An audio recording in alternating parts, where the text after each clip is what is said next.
So that's what I lived with, that edge of knowing I have to find work for someone and I Hmm. have to fill this job for the institutional customer. Otherwise, I don't get paid. Right, exactly. Yeah, that edge. I think that's the thing that you definitely have. It's that edge. But I think you have to infuse something in your coaching that motivates people to act. Because again, if you're just delivering words to people, and I have to say, in my experience as a career coach, motivating people is extremely important when you're giving them this advice because they have to step outside of their comfort zone.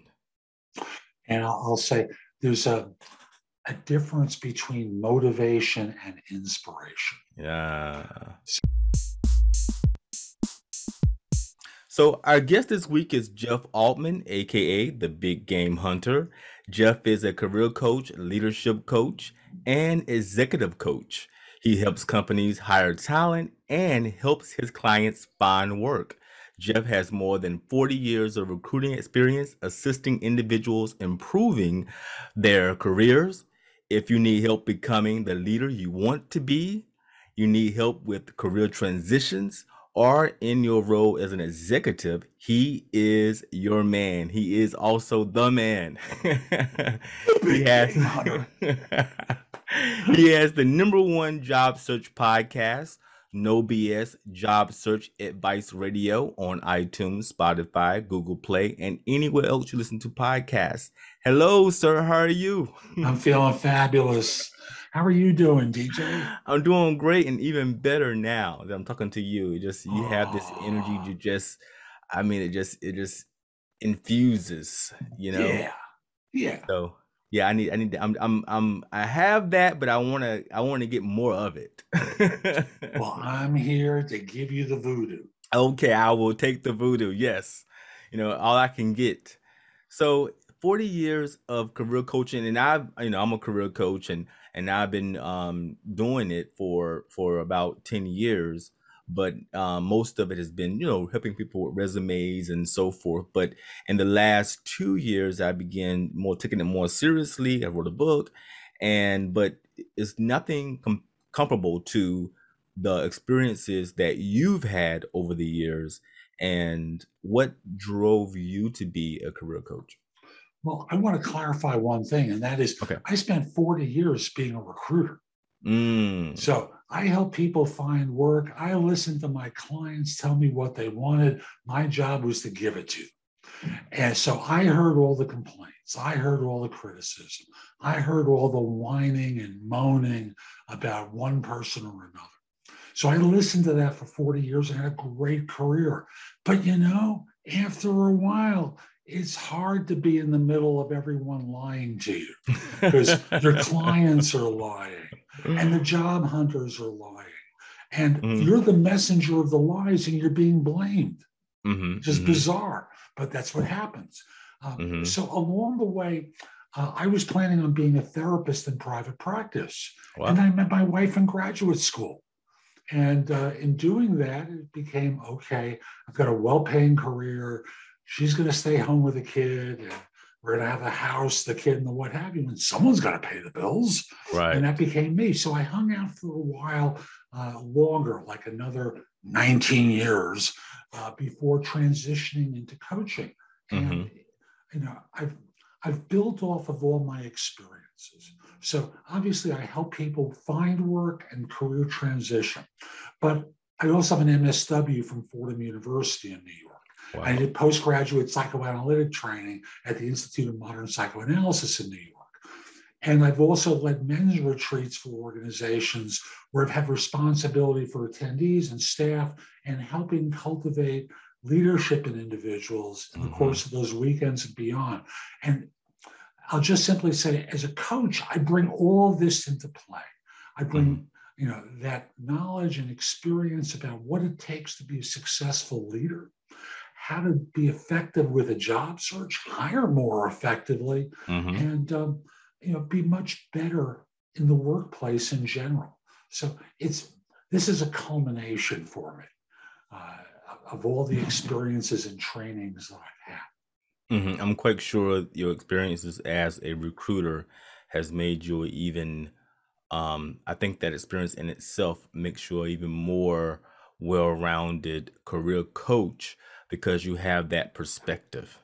Yeah, it's real world experience, not Mm, something that someone read in a book or took a course. Mm-hmm. You know, one of the classic issues that students have, for example, upon graduation, is they hear from career services people what to do.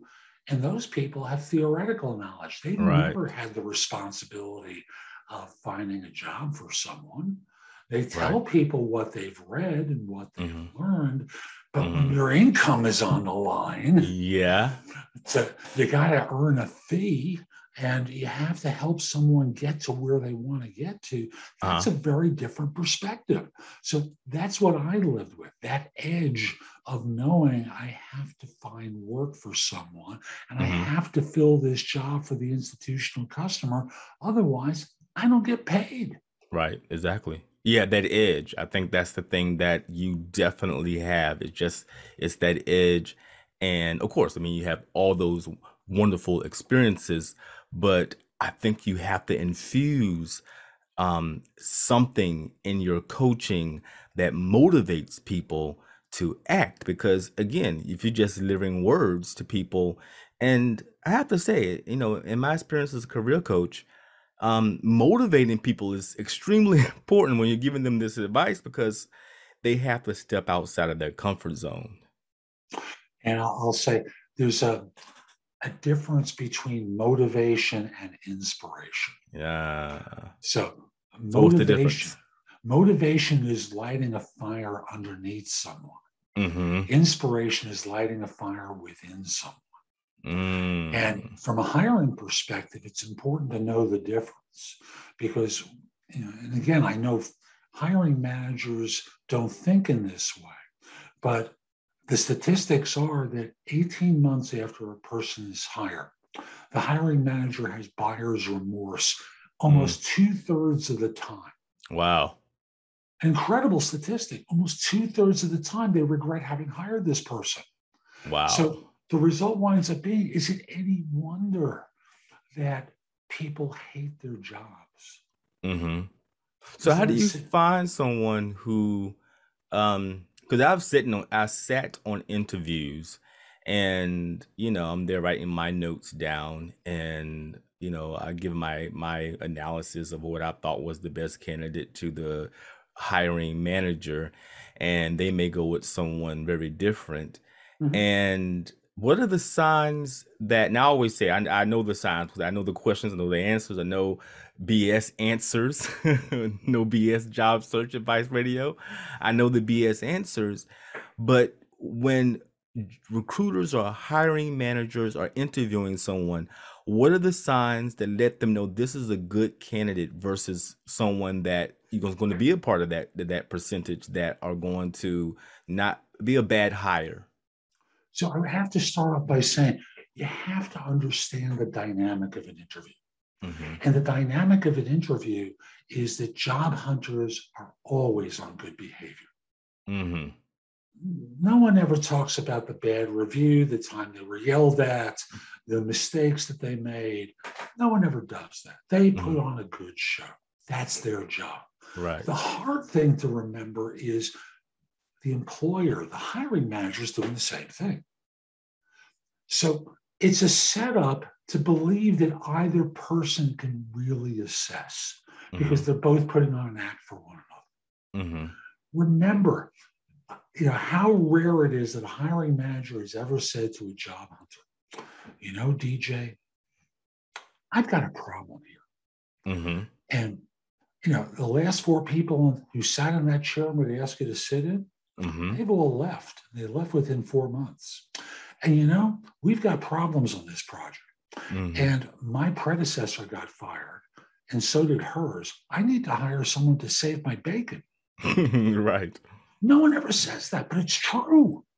Not Mm-hmm. Yeah. all the time, but there are problems. And they never Mm-hmm. really talk about the problems. So it's a setup for failure. What I Mm. tell employers to do in my coaching is to say, identify the issues for the job hunter. because surprises are never good. Mm-hmm. Employers instead, most of the time, they put on the happy smile button face. Yeah, Oh, that's very we've true. got a terrific opportunity with a great team of people. Did I Right. mention we're like family around here? Mm-hmm. Like maybe the families in the holiday movies that are throwing things at one another, but not family like we think about Right. it. And even worse, we want to hire a fast track individual who could make change around here. And then they Mm-hmm. put roadblocks in their way Mm-hmm. to do the things that they said on the interview they wanted them to do. There's Mm-hmm. institutional friction that gets in the way. And the hiring manager shrugs their shoulder and goes, I don't know.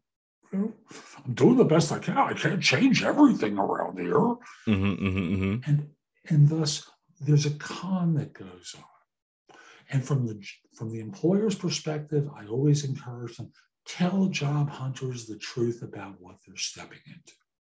Yeah. Because otherwise, we're living in an age where they can tell people who will tell people, who will go online and tell people. And you're going to hurt yourself this way. Right. Conversely, I tell job hunters, be clear about what it is that you're looking for.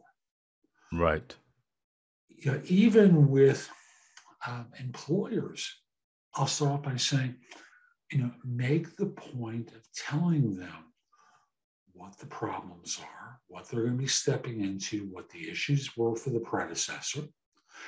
And if the person doesn't want to step into that, that's okay. You were going to Right. lose them anyway.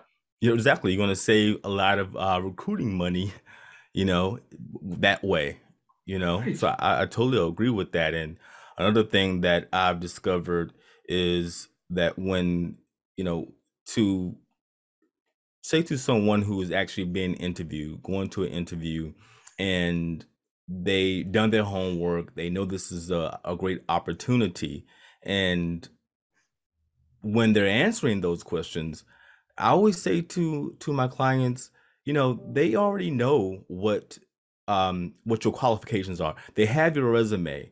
At this particular point, while you're sitting in the interview, you need to tell your story. Tell them why you are the best candidate. Tell them how can you solve problems, because really they're hiring you to do just that: solve their problems. Like you were saying earlier, they have someone breathing down their neck, so they want someone that can make that less less of a hot breath on their neck. So how can that person really make themselves shine in an interview where they may be very competitive, and they may feel as though that they want to shine brighter than the next guy who may actually have a better resume. So here's the dirty little secret of job hunting. Mm-hmm. That job description or that ad that you saw, maybe it's 80% accurate. Mm. Maybe. And HR people laugh when I say that. They say, and they follow up by laughing and going, if we're lucky, it's 80%. And you have to understand how these job descriptions are generated. Mm-hmm. It's Friday afternoon. DJ has walked into someone's office and said, can I see you for a minute? They immediately know you're quitting. Mm-hmm. At which point it's 3:00. They've tried to persuade you to stay or wished you well, one or the other. And now they call over to HR and they go, hi, do you got that job description we used to hire DJ? And he just gave notice. So could you get it out to your vendor resources, put it up on the website, do your magic with it and see if you can get onto my calendar on Tuesday? Mm-hmm. Mm-hmm. No one updates them. I'm very sorry. Oh, that's okay. No one ever updates these things. And Mm-hmm. thus, often people are aiming at the wrong target. Okay. So even before the interview starts, you have to begin the conversation by saying, hey, thanks so much for making time to meet with me. I recall the position description, but I want to get your take on the role. Mm-hmm. Could you tell me about the job as you see it and what I can do to help? Mm. So this way you get the current thinking about the job at the beginning of the interview. Mm-hmm. instead of at the end, where most people hear about it and it's too late to do anything with the information. Mm-hmm. So by asking that question right away, it's a consultative sales process. Mm. If you think how we're sold these days, no one walks in with a briefcase, opens it up, and says, "Oh, let me just show you all the products I can sell to you." No, they don't. Thank goodness. Thank goodness. But that's what people do on Mm-hmm. interviews. They think they know what's being looked for, and they don't. So the first thing you have to do right away is Mm-hmm. get clear about the job.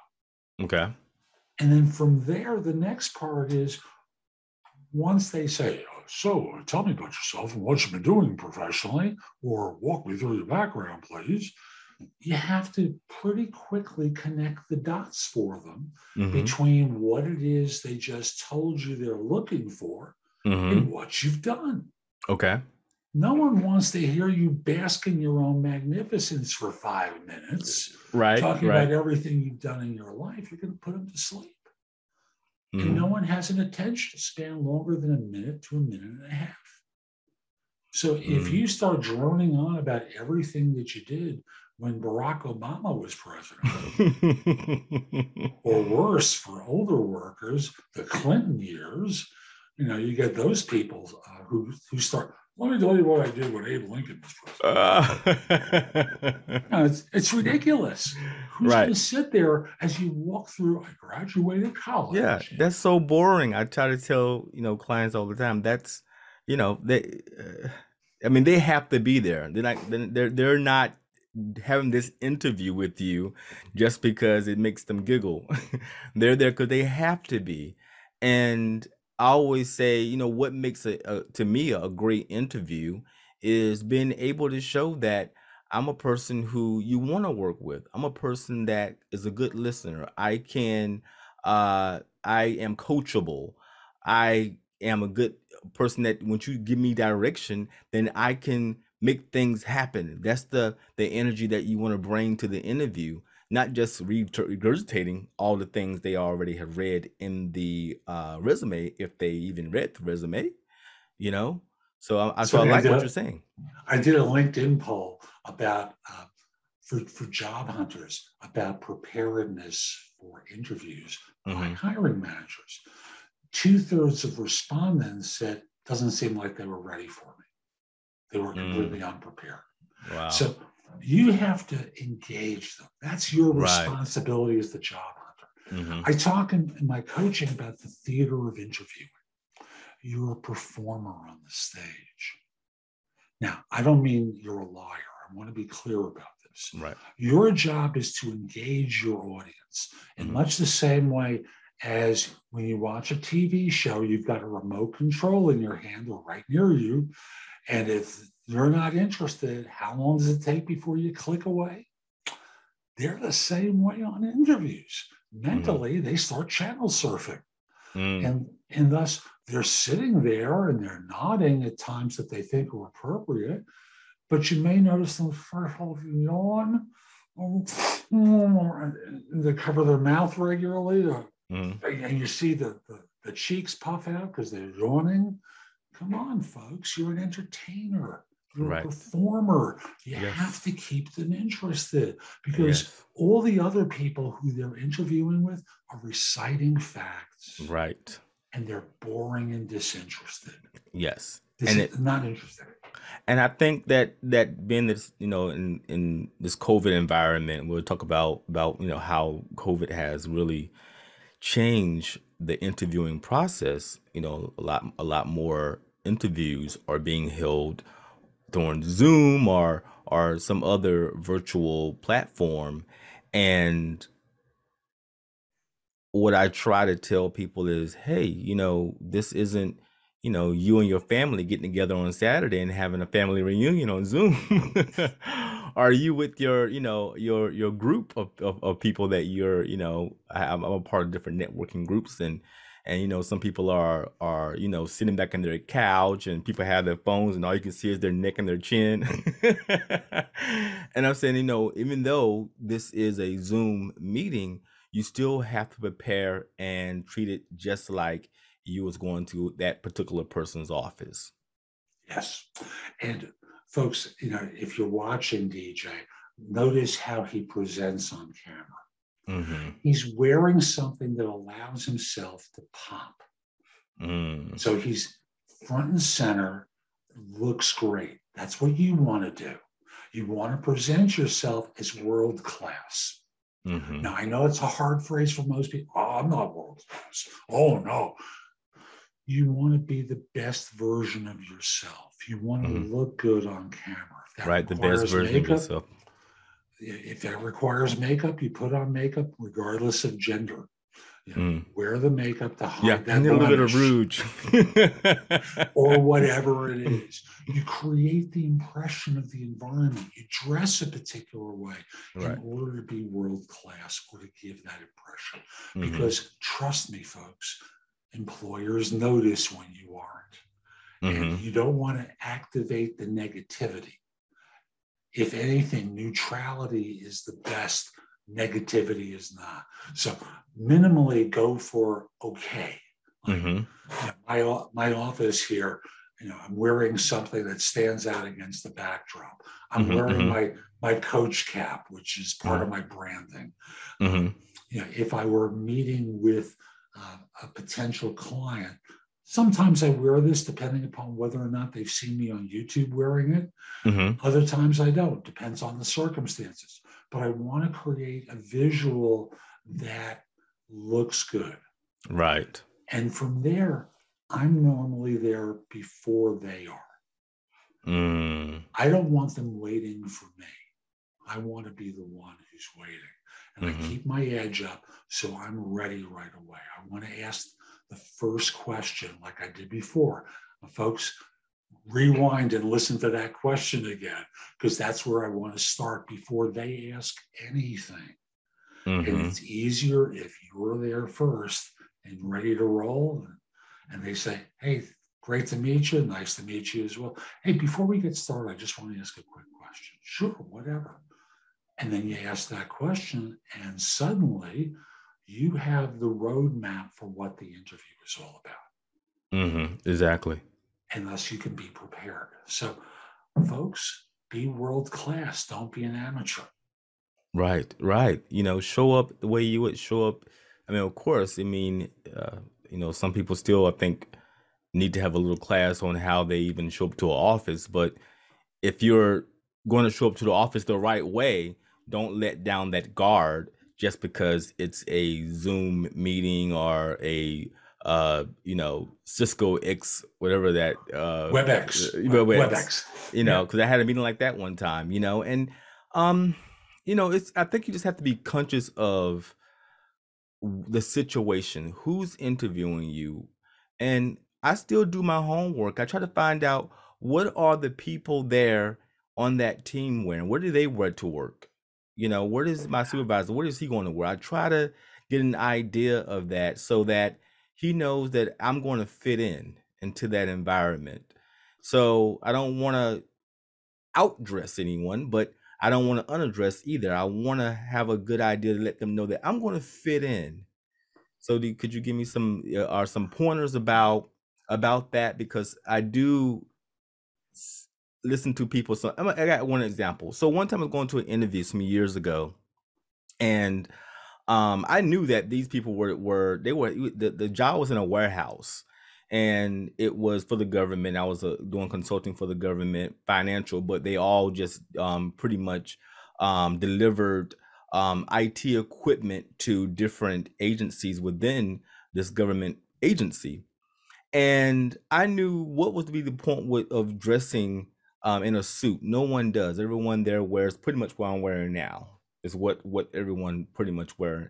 And I began to get myself ready, and I saw a relative that was visiting, and she said, "You're wearing that to the interview?" And I'm like, "Yeah, I'm wearing this to the interview because this is what everyone wears at this location. Everyone, regardless of who you are." And she just thought it was the wrong mistake. That was a big mistake, and I felt like this is makes good sense.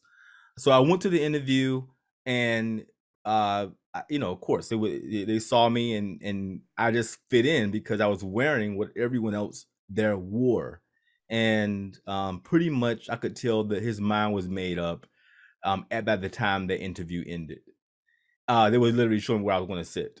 So I do think this sometimes you do have to just be conscious of the environment that you're going to be in. If you're lucky enough to go and see and or wait outside and look at the people going into the building to get an idea of how do they dress, how do they present themselves, and I think that does help sometimes.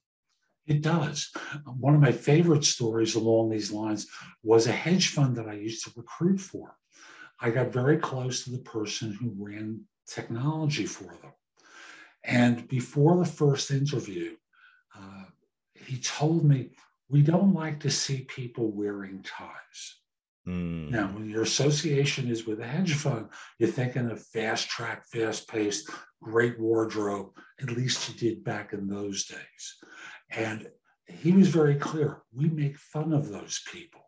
We think of ties as being things that catch food and for no other purpose. So tell them not to wear a tie. Mm. Do you think I told them? And for you folks, understand what you're walking into. Right.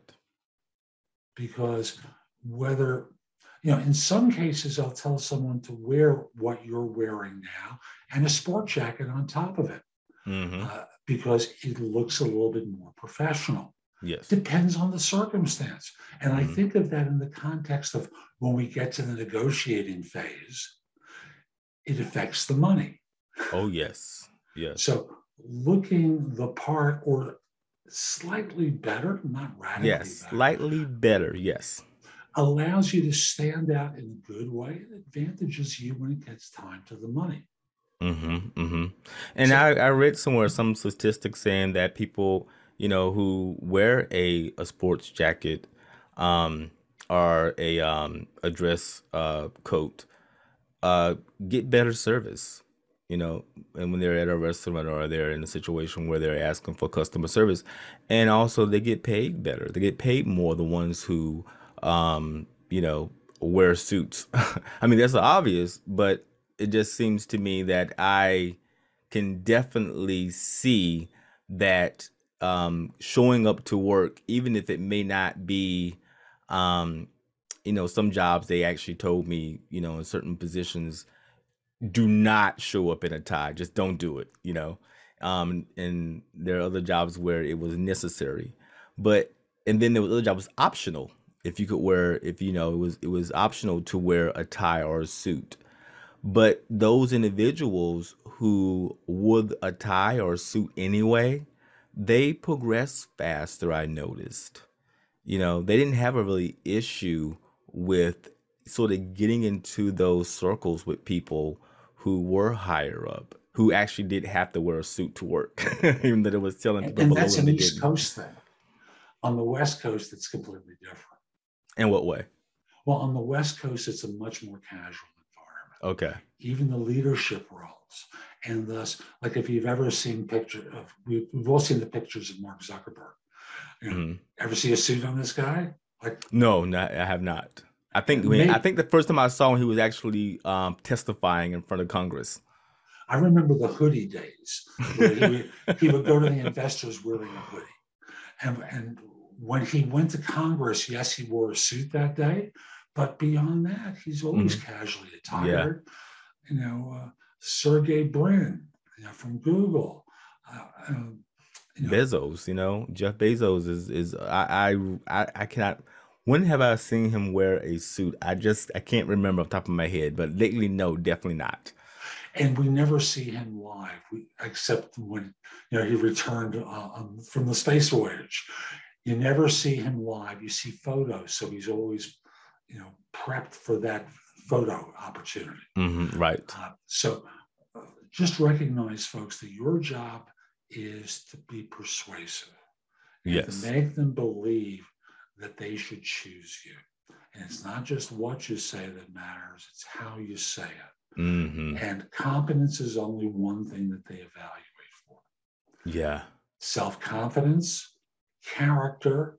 Some firms want to hire people who are a character. Some people want to hire people who Who actually have have character, character. or both. So self competence, self confidence, character, chemistry. Like, do you seem to get along with the people? Do they like you on first blush? Maybe a little charisma, because charismatic people always do better than non-charismatics. Yeah, that's very true. They want to trust you. So how about if for those individuals, this is something that I hear from people a lot. They say that I'm not good at interviewing because I'm not a person who is good at just talking. I'm not a talker. And though because we see those people, or we know those individuals who can go to an interview and they're just good talkers, and they can just they might be the best workers, but they are they can definitely talk a good game. So how would a person who may They're not, BS people. yeah, yeah, well, I didn't want to say it, but I'll let you. They're the BS people, and some people do. I've heard a lot of complaints about, he gets those positions because he's, a good talker or a good BSer, and yeah, that's true. So how can those individuals shine equally or greater in an interview when they maybe not be the best talkers or the best BSers in situations like that? So I have to break it into two parts, Okay. because there are people who are legitimately introverted, Mm-hmm. and they will never be that ebullient big personality. Right. So I'm going to come to them second. I'm just talking about the shy person, or the one who's critical of the other, and start off by saying, learn to do it differently. Mm. Don't make an excuse for your behavior.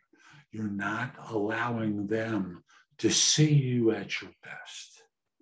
And Mm-hmm. that's what the whole game plan is, to see the best version of you in front of them, so Mm-hmm. that they know, like, trust, and respect you. And if you're inhibited, you're never going to let them see that. Yeah. And that's on you. That's not on them. So you Mm-hmm. got to change the dynamic and open up and trust and practice doing more, being clearer, practice your answers to predictable interview questions, so Mm-hmm. that in this way, they get to see you and understand what your capabilities are. Mm-hmm. So that's for that person. For introverts, the kind of job that you're going to be best at is not the same type of job that that person's going to be best at. Mm-hmm. And thus, you're probably going to be more analytical or quantitative in some way. Mm-hmm. And that person is, shall we say, a showman or a showwoman.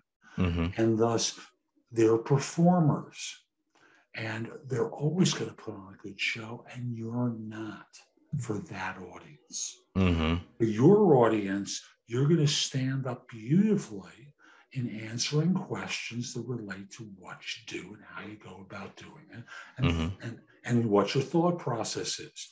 Anyone who's asking about your thought process, you're ideal for, Mm-hmm. because you know how to describe that. Mm-hmm. So Mm-hmm.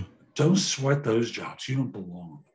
Yeah, I like the concept of your thought process, because that I'm naturally an introvert, and some people sometimes get a little bit like they don't know me very well. They are surprised about that, but I always say I'm a introvert, sometimes posing as an extrovert. Mm-hmm. So I know when it's time to shine. I know when it's time to kick up the volume. And in the interview process, I'm definitely going to kick up the volume, because that's the time to do it. If you got any time to kick up the volume, it's doing an interview.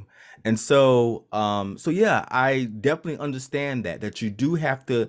I always say to clients, your job in the interview is to make a friend. If you feel as though you've made a friend in that interview, I feel like you've done your job in that interview. So that's what the goal to me is when I'm there in the interview. I'm trying to show you who I am as a human being because I am a good person. And so why wouldn't I not want to show that to that particular person that I'm a good person? I'm afraid of being rejected is the answer. Mm, And thus, what happens is by not giving them something to like, you wind up being rejected.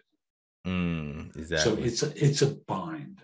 No matter what you do, you have it set up to fail and can blame them. Mm, But the truth is, like I said before, it's on you. Because on an interview, and there are a lot of interview type situations where you're being evaluated, but particularly on a job interview, you have to risk everything. true. You got to put it on the line because if they don't like it, great. You're not going to be Mm, trapped in a job that you hate. You're yes. not going to have to be phony on the job because you fooled them with the act. Instead, by being that best version of you, they see who you are. They like or don't like, which to me is perfectly fine.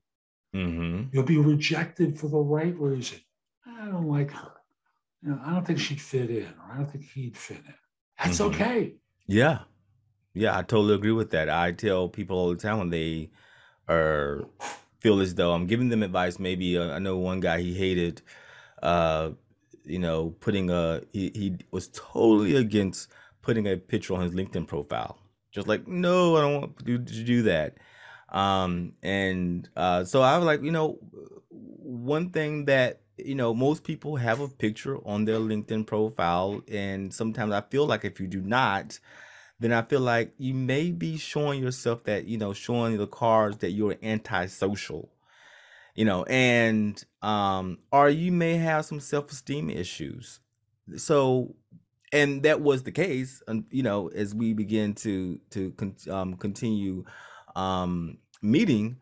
So that was a barrier that I felt that you need to get over because employers see that like, okay, you don't have a picture up, and this is an environment where most people do have a picture up. What's going on here? What's up with this particular person? And I'll answer the question. Ageism is a factor. Mm-hmm. You know, I don't want them to see I'm as old as I am or as overweight as I am, Mm-hmm. or I'm hiding my race from people because they're Mm-hmm. bigots in the world. Mm-hmm. I get it. But when you walk in the door, they're going to find out. Right, So exactly. So I was saying you're gonna find out anyway. And why would you want to work? Why would you want to work? This is what I said to him. Why would you want to work for someone who thinks like that? Why right. you want to be in an environment, especially if this is the hiring manager? Why would Save you want? yourself the time because you're going to Yes, have to do an interview and you'll get on camera or go there in person and they'll discover, oh, he's a fat woman. Oh, yes, he's a fat guy, whatever it is. right. And you're out the door anyway. Why did you put yourself in the In that position situation. of wasting all that mental energy? Yeah. Yeah, it's like save your gas money, save your dry cleaning. And don't even go to something like that if you feel as though these people have these types of hangups or this environment is a toxic environment. Ooh, I want go ahead. I always love the word toxic environment. Like people cop to toxic environments pretty quickly. Mm, And they put the blame on the environment for the rejection mm, when often it's their own lack of preparedness. Now, don't get me wrong, there are toxic places. yeah, I No know a ifs, ands, couple. buts about it. And you find out about a lot of them by going online. And you Yeah. talk to people who are former employees, or you see what gets posted on places like Glassdoor. And folks, if you use Glassdoor or any other review site like that, eliminate the extremes. This place is awful. The best place I've ever worked. But the two extremes aren't helpful. It's the stuff in the middle that you Hmm. pay attention to because they give Yes. you some texture. Yes. But Yes. And I have been in interviews, And I've been lucky enough where people will show me around, just sort of walk around the office, and I'll walk into the person's office. Well, back in the day when we actually had, sit down face to face interviews, but Ooh, what was it like in the old days, Grandma?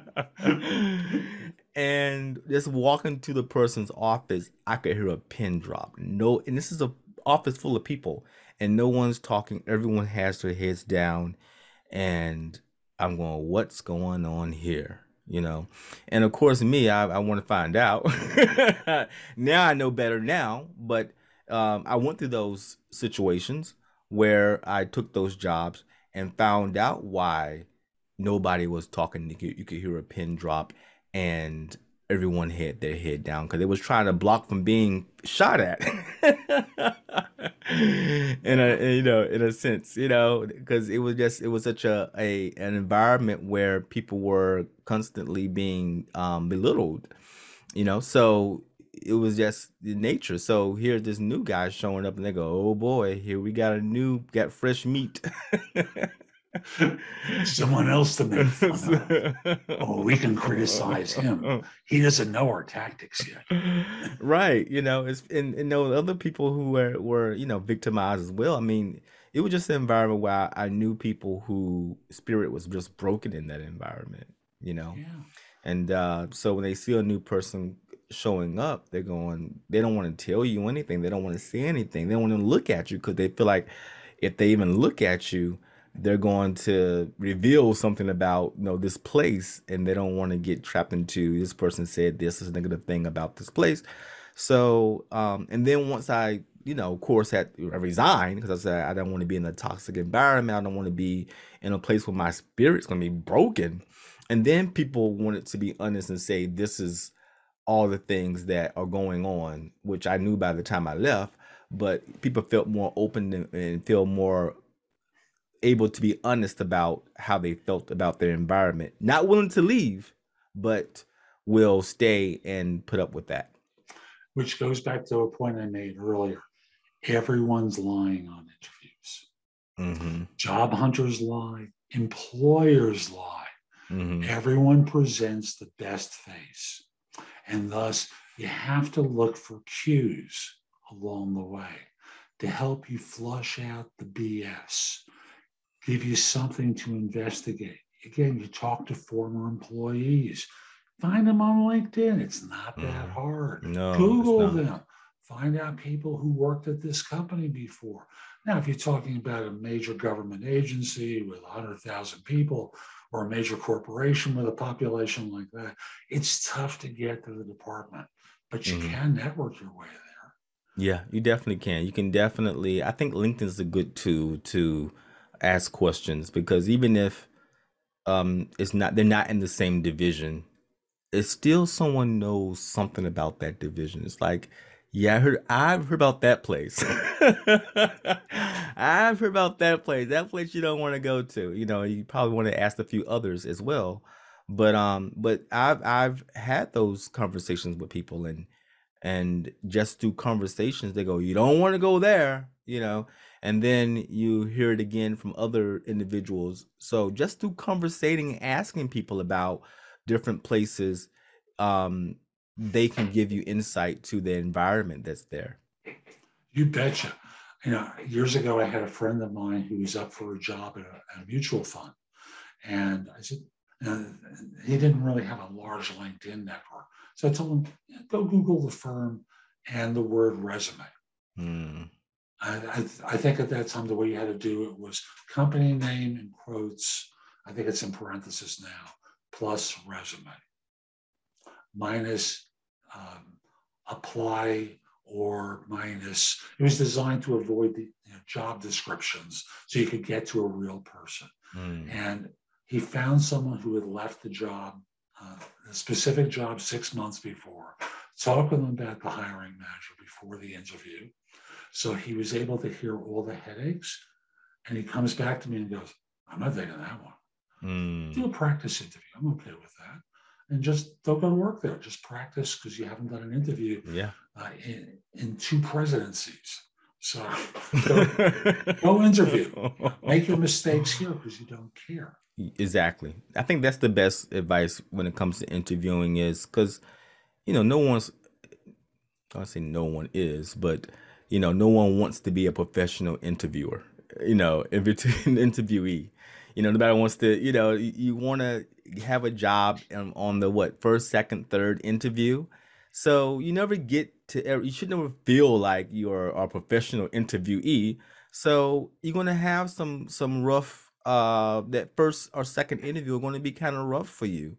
So if there's an opportunity to interview on a job that you don't want, at least you're getting that practice for that job that you do want. So I definitely agree with that. Yes. And there's sites like I'm affiliated with one site that does mock interviews in a variety of Mm-hmm. fields. Mm-hmm. So, folks, if by some chance you're interested, thebiggamehunter.us/mock takes you to a site where they've got a free version, but in the premium version, I personally critique what your answers are. They're recorded on video.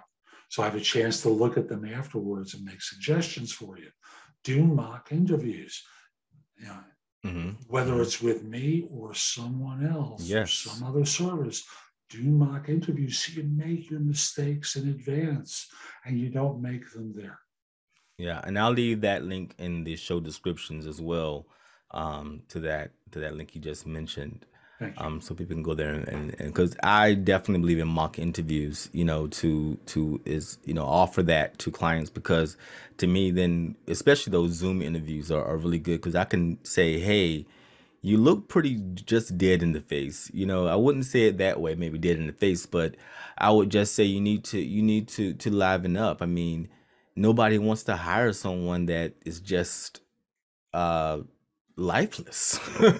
And I know there's not the intent that we want to come off that way as aloof, but just because of just our face, I'm not a male model. I don't, So you do have to smile and show some interest, even though you are interested and you want the job, but make sure that that's coming across to the person that you're speaking to. And sometimes we do can look very serious, especially on the camera, if you're not photogenical, if you come across as aloof even though you're not. That's the way you read, and that is what pretty much goes down as the feel of or what you're providing or what you're giving. I always tell people in my coaching, you know, when firms are hiring, they want to see some life in you. Yeah. So you don't have to sit like the village idiot with a smile on your face the Hmm. entire time. Yeah. Oh, yes, I love everything about you. I love. But at times, a smile and a twinkle in the eye projects self confidence. Yes. And what they want to do is trust you more than anything. And Yes. thus, if you appear self confident, they have more belief in you versus a flat affect that gives them reason to only view you objectively. Can she or he do this job? Well, yeah, but so can this person and that person. How do I choose between them? Mm-hmm. Do I like you? Am I gonna like you? Ultimately, yeah. And will they make me look good? Mm-hmm. That's another benchmark. So if you're not giving them the impression that you'll help them look good and you're going to be aloof, to use your word, then it's harder to get hired because you're not Yeah. giving them something to like. Yeah. But if you smile, the twinkle in your eyes, Mm-hmm. it just, and speaking with your hands, never blocking your face, but speaking with your hands has a lot of power to it. It Yeah. conveys certainty and uh, conviction, and Yeah. that they buy into. Yeah, so true. I definitely believe that moving your hands are, just showing some level of expression. I think it definitely brings ease into a room because the truth is nobody wants to hire. I wouldn't want to hire anybody that I'm not going to get along with. I have to go tell this person to do something, and if I feel like this person is not the person that it's gonna be easily to get them to do what it is that I want them to do, or I feel like they're gonna do a bad job of it, then that's not the person that I want. I want the person who I know I can go to and I'm going to feel comfortable saying, I need to get this done. I need to get this done now. Bingo. They Yeah. want to hire their version of a winner. Yeah. Yeah. And So true. anything that you do that interferes with that thought makes them think and turns you into a loser. Yeah. Yeah, definitely. Definitely. Yes, but and you know, when it comes to, you know, coming across as a winner, you have to have some feeling that you are within your being. You know, you have to feel like you're a winner to come across as a winner, unless you're just one of those, you know, as we said earlier, one of those BS people who can just get through an interview and talk through an interview. But I feel though that's kind of miserable in a way because, you know, what kind of level of fulfillment do you actually get? You're not really, you know, I think applying, you know, yourself. You're just getting through something. So I don't now people they give people those it actually is a compliment when someone says that they can just talk through any situation. But on the other hand, what kind of fulfillment does that bring a person when you're not really applying your talents unless that's what the job requires. You're just a person who does a bunch of talking or some PR position. But at some point you gotta actually do the work that they're asking you to do. So I always say, you know, don't get caught up in that and those individuals that you know can easily BS a situation because they have their own battle that they got to deal with, you know. So it's, you know, no one's going to get off in this, you know, without a challenge. So true. It, job hunting is like dating. Yeah. And and you know, you can get through a first date and you may get through a second date, but with time, the truth comes out. Yeah. Everyone starts lowering their guard just a little bit. I'll use the interview term. You're going back for a final, and suddenly, you know, you're going to meet the big boss, the dad in the story. I'm doing like Yeah. Shop. 1950s American television. You know, you're going to meet dad, and dad is going to give you a work over. And at the end of the day, you want to go to work at a place that'll treat you fairly, that you like the work, Yeah. you'll be compensated well, you're working with people that you'll enjoy. And if you put on an act, and you know they're putting on one too, Mm-hmm. you know, you got no shot. Yeah. So Yeah. you got to be the one to risk opening up and Yeah. not con people. Right. It's a dead end. You know, I've seen it so many times where people have that they are good talkers. They just, you know, they can get people pull people in. And then when it's time to do the work, you know, they're miserable because they are good at the talking. You know, they're not good at the actual getting in the nooks and crannies and actually getting the work done. So, you know, and that's miserable. So that I see them always changing the job, trying to find something new because it's you know, it's not fulfilling for them, you know. So I pity that. I'm like, why envy something like that when it's not really truly fulfilling when you're actually just, you know, getting by. And you're not getting by, folks. What's Not happening very is long.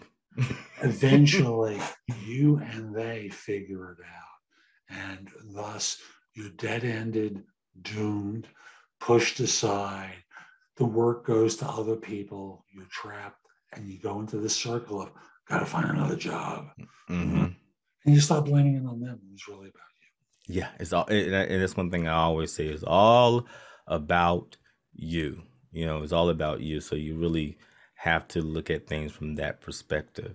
So what will be some I would say maybe five, you know, because one thing I definitely think about in this COVID time, which is kind of interesting as well, because you know I was saying I know we talked before, and I was saying you know how people are sort of having it difficult to find jobs within COVID during this COVID epidemic, pandemic, but then we also have an issue where people are not wanting to find jobs. They're like, I'm fine at home clicking this unemployment.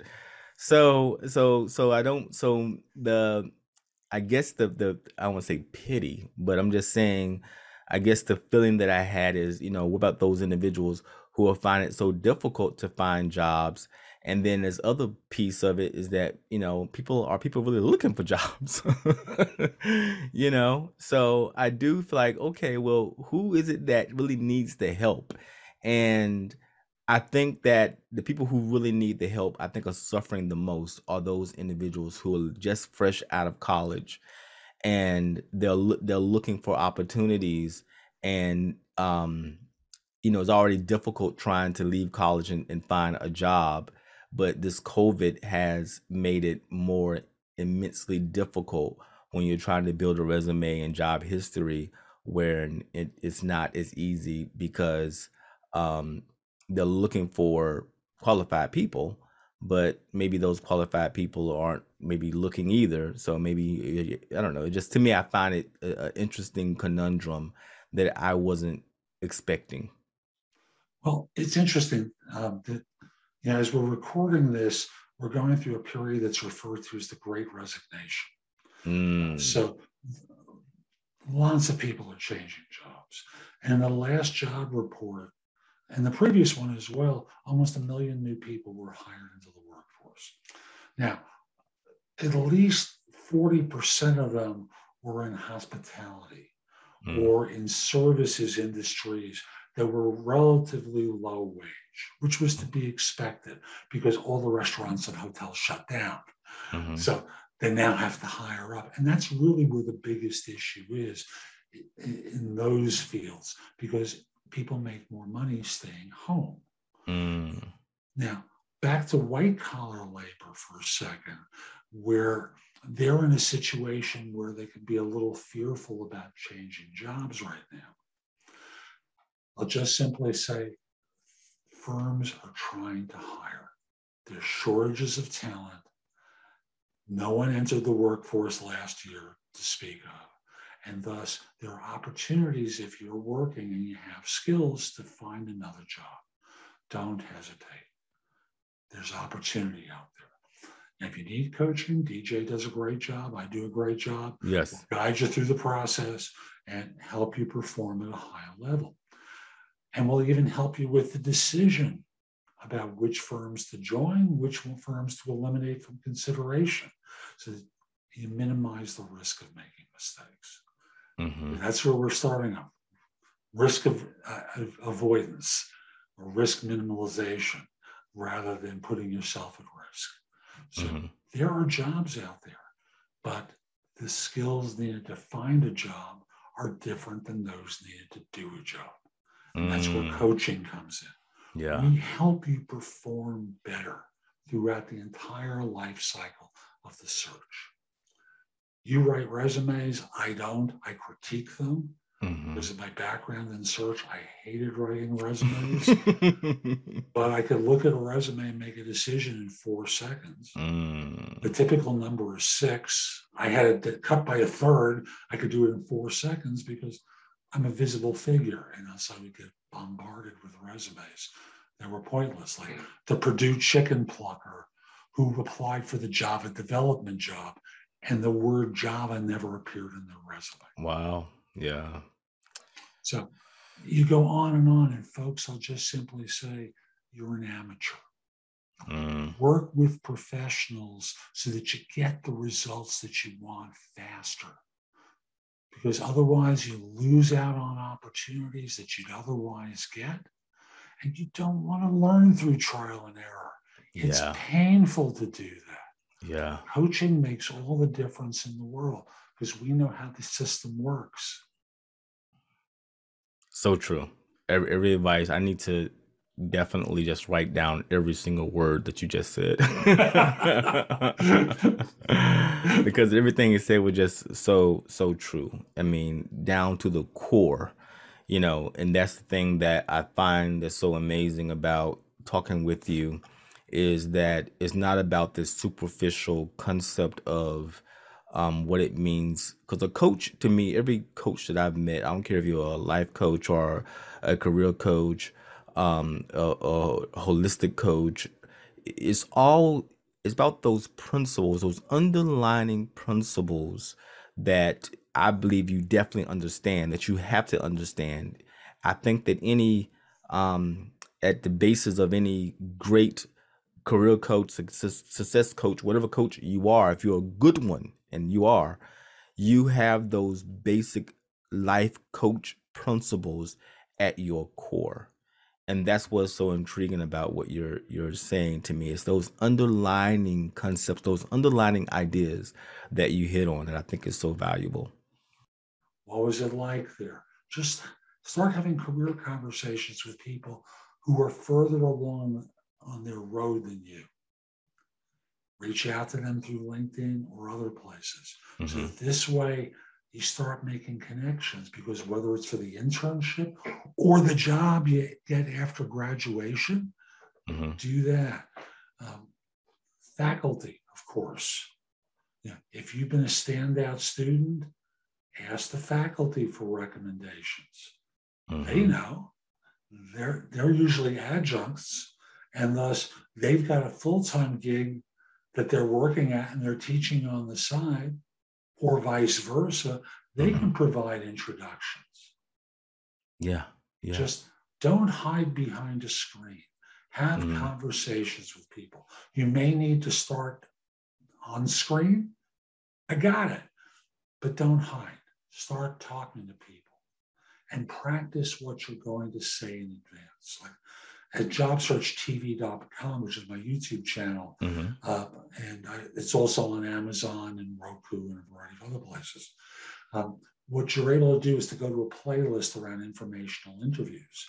And there's things there that you can learn about what you might ask and learn from there, or at my website, thebiggamehunter.us. Learn questions that you'd ask that will allow you to learn more about the profession Mm-hmm. and understand on their side, they're afraid that you're going to ask them for a job. So make it clear, I'm not going to ask you for a job, although if you offer me one, I wouldn't mind. I Mm-hmm. really just want to get your advice about stuff Mm-hmm.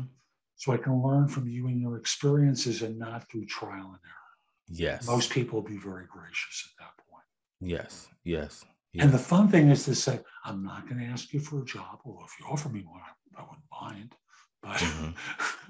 I'll take it. But if, and that's the thing. I mean, opportunities show up in different ways. I mean, just in volunteership. I mean, if a church, I mean, if it's, you know, if it fits what you're trying to obtain at some level, then sometimes your local church is a great place to look for a place where it may not be a total internship, but just volunteering.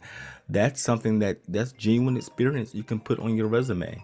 And absolutely, that absolutely. mean, Do things that make yourself visible so that in this way, you're not a well kept secret, that you're someone that they want to talk to. hold on, I think that's my phone ringing. And Where is it? ah, I put this on do not disturb, but so I don't know why is it ringing, but sorry about that. Life happens. So how do my listeners, or the listener at my listeners, how do my listeners get a hold of you if they want to ask you more questions or reach out to you about career coaching, executive coaching, or leadership coaching? My website is thebiggamehunter.us. You can schedule time for a free discovery call or schedule time for coaching. I'd love to help you. Also mention, I do a show now as a LinkedIn Live. It shows up on YouTube and Mm-hmm. Facebook as well, uh, where if you just have a question for me, send it to me at thebiggamehunter@gmail.com. In the subject line, put the phrase office hours, because I call the show Career Coach Office Hours. Mm-hmm. And I do it now Tuesday at noon Eastern and Friday at 9 a.m. Eastern. Unless you send me the questions in advance or put them in the chat while I'm doing the show live, and I'll try and respond. So Yes, those are now, always the easiest ways. and I'll leave that in the show descriptions as well. to those to your LinkedIn page, and also if you would send me those links, I'll be sure to include them as well in the show description. Wonderful. Yes. Thank you so much. I really enjoy having you on. You are a mentor. I consider you to be a mentor of mine because I've learned so much from you in just the year that I've known you. So I definitely appreciate uh, me being able to come to you and say, hey, you know, what's going on with I'm having a problem with this because, and I think that just reaching out to you, you're one of the first people that I reached out to, and you were one of the first people who responded and say, yeah, no problem. Come on, I'll have you on the show. Yeah. So, And I'm so an I OG appreciate. in podcasting. My show, from a podcast perspective, #1 in Apple Podcasts. By the time this records, I'll have had more than, I'm sorry, it's released more than 2,200 episodes over Wow. more than 10 years. And the YouTube channel, by that time, I'll have over 7,000 videos. Wow. That's amazing to me. I mean, that's what I was trying to get there, slowly but surely. But that's um that's what I aspire to, because to me that's that level of consistency, that level of drive is just, to me, is just amazing. I think it's just awesome. So when I look at your, I think I to be honest, like I model like certain parts of my business off of yours because I'm just so impressed with what you've created, and I was just so amazed because when I started researching you before I reached out to you, you had like 3 different websites, and you was on LinkedIn, and you was on YouTube. I'm like, this guy's all over the place. I'm LinkedIn member 7653, by the way, of the almost 750 million people on the platform. Wow. And Yeah. so I said, well, I gotta step up my game. I gotta have a YouTube. It just amazing. No, the amount of engagement and impact that you've created. And I know it's not effortless, but you make it seem effortless. Thank you. That is the intention. I've got 8 books and guides to job hunting on Amazon. I've got the podcast, the YouTube channel. I'm on Amazon and Roku. The podcast that just came out on Helium Radio as a 7 day Wow. a week show at 8 a.m. Eastern time. Folks, I know you need help. It's here. It's It's there for you. here.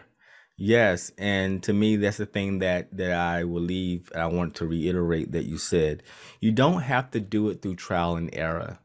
You could have someone to literally guide and walk you through to get to meet your goals without bumping your head. Now, if you like hitting your head against a wall, knock yourself out. But to That's know what will that, happen. You'll knock yourself out. but it's not necessary. It's not necessary for you to bump your head and go through a trial and error process. You have people here who can guide you through. So that's what's so amazing about coaching. And I wish I would have known you years ago. I could have saved myself from a lot of trial and error. But because I have the experience, I can help others with those trials and errors that I've had. But certainly, if I had the opportunity to go back and have someone to say, hey, this is a better way of doing it, it would have been so awesome to have. No, you got me now. Yeah, well, thank you. I appreciate that. Yes, that's what I wanted to hear. So, and thank you for being on the show. Um, and it's always great speaking with you. You always bring me this extra boost of energy. And I need to call you my caffeine because you always give me this boost of energy, and it's so great talking to you. And so I definitely will be back in contact with you. I want to be have you back on the show, and still be in contact with you through the process, because I just think that you're just an awesome person. Thank you again, You're and welcome. yes.